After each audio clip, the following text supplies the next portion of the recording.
السلام علیکم ناظرین اور صاف ڈیجیٹل میں خوش آمدید۔ ممتاز شاعر منور رانا کا بابری مسجد کے لیے 5 ایکڑ زمین عطیہ کرنے کا اعلان۔ عالمی شہرت یافتہ بھارتی شاعر منور رانا نے وزیر اعظم مودی کو ایک خط لکھ دیا۔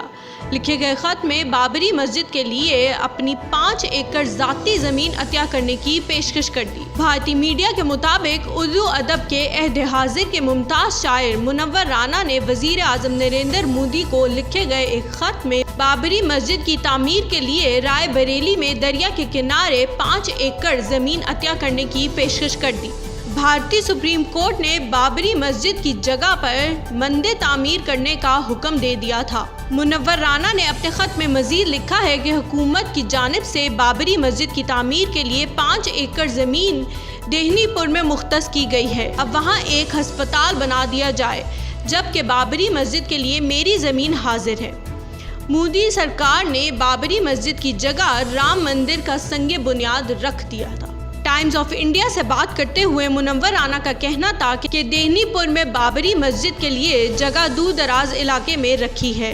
یہ بہتر ہوگا کہ اس جگہ ہسپتال بنا دیا جائے، اور میری زمین ایک تاریخی، مذہبی اور ثقافتی شہر میں ہے اور اس تک رسائی بھی آسان ہے، وہاں مسجد تعمیر کر دی جائے۔ واضح رہے کہ بھارتی سپریم کورٹ نے بابری مسجد کی متنازع زمین پر رام مندر کی تعمیر کا حکم دیتے ہوئے مسجد کے لیے 5 ایکڑ زمین مسلمانوں کو دینے کی ہدایت کی تھی۔ تاہم مسلم رہنما اسد اویسی نے پیشکش کو مسترد کرتے ہوئے کہا تھا کہ مسلمانوں کو زمین کی خیرات کی ضرورت نہیں ہے۔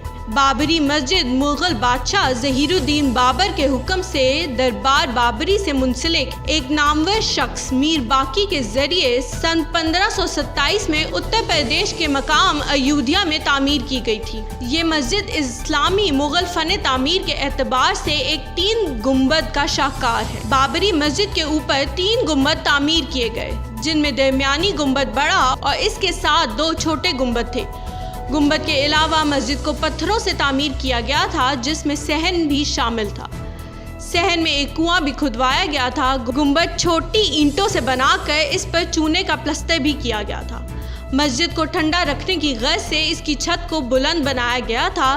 روشنی اور ہوا کے لیے جالی دار کھڑکیاں نصب تھیں۔ اندرونی تعمیر میں ایک انتہائی خاص بات یہ بھی تھی کہ محراب میں کھڑے شخص کی سرگوشی کو مسجد کے کسی بھی اندرونی حصے میں آسانی سے سنا جا سکتا تھا۔ الغرض یہ کہ اسلامی فن تعمیر کا شاہکار تھا۔ بابری مسجد کو انتہا پسند ہندوؤں کے ہاتھوں شہید اور مسمار کر دیا گیا تھا۔ بھارتیہ جنتا پارٹی نے ایل کے اڈوانی کی قیادت میں سخت گیر تنظیموں کے ساتھ رام مندر کی تعمیر کے لیے ایک تحریک چلائی تھی۔ تحریک کے دوران 6 دسمبر 1992 کو ہزاروں ہندو کارسکوں نے بی جے پی اور ہندو انتہا پسندوں کے اعلیٰ رہنما اور نیم فوجی دستوں کے سینکڑوں مسلح نوجوانوں کی موجودگی میں تاریخی مسجد کو مسمار کر دیا تھا، جس کے بعد ممبئی اور دہلی سمیت ہندوستان میں تقریباً 2000 مسلمانوں کو ہندو مسلم فسادات میں مار دیا گیا تھا۔ بابری مسجد کے مسمار کرنے سے پہلے ہندو مظاہرے کے منتظمین نے یہ یقین دہانی کروائی تھی کہ مسجد کو نقصان نہیں پہنچایا جائے گا۔ اس مظاہرے میں ہندوستان بھر سے تقریباً 1.5 سے 2 لاکھ لوگوں نے شرکت کی تھی۔ بابری مسجد ہندوؤں کے نظریے کے مطابق رام کی جنم بھومی رام مندر پر تعمیر کی گئی ہے، جبکہ مسلمانوں کا نظریہ اس کو مسترد کرتا ہے۔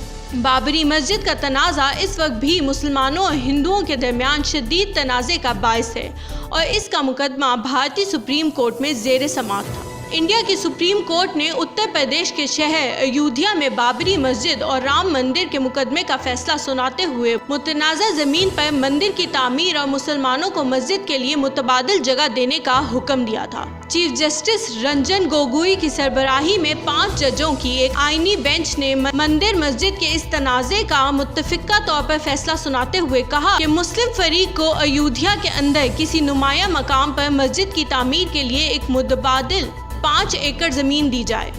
عدالت نے مرکز اور اتر پردیش کی ریاستی حکومت کو ہدایت کی ہے کہ وہ اس متبادل زمین کا انتظام کریں۔ دہلی سے بتایا گیا ہے کہ چیف جسٹس گوگوئی نے کہا کہ مندر مسجد کے اس تنازع کا فیصلہ سناتے ہوئے